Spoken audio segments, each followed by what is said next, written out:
ઇન્કલાબ આજે ભારતના વીર સપૂતો ભગતસિંહ, રાજગુરુ, સુખદેવ નો શહાદત દિવસ હોય ત્યારે સાણંદ મુકામે તેમને યોગ્ય શ્રદ્ધાંજલિ આપવા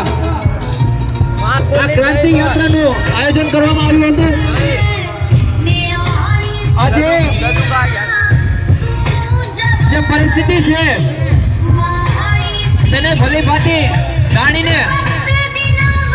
એ દિવસ જ આજથી 3 વર્ષ પહેલા ભગતસિંહને ખબર હતી કે આવનારા દિવસોમાં કેવી પરિસ્થિતિ થવાની છે, તેને લઈને ત્યારે તેમના શબ્દો છે કે મારે એવા ભારતને આઝાદ નથી કરાવવું કે માત્ર ગોરાઓના હાથમાંથી જઈ અને કાળાઓના હાથમાં આવે। મારે એવું ભારત જોઈએ છે કે જે ખેડૂતો, મજદૂરો, વંચિતો, પીડિતો, વેપારીઓ કે જે આ દેશનો મોટા ભાગનો હિસ્સો છે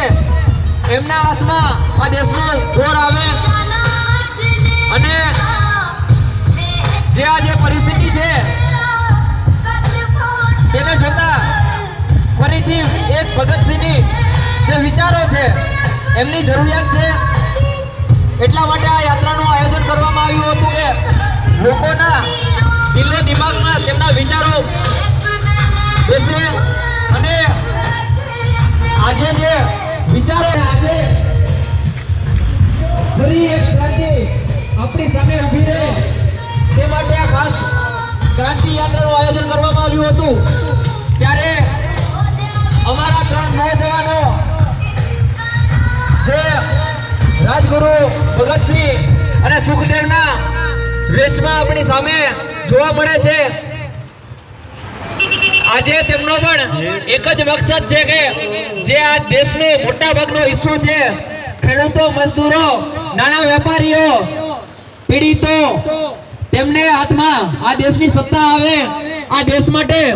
તે જે કરી છૂટવાની જે ભાવનાઓ છે એ ભારતનો એક એક વ્યક્તિ ના મનમાં જાગે,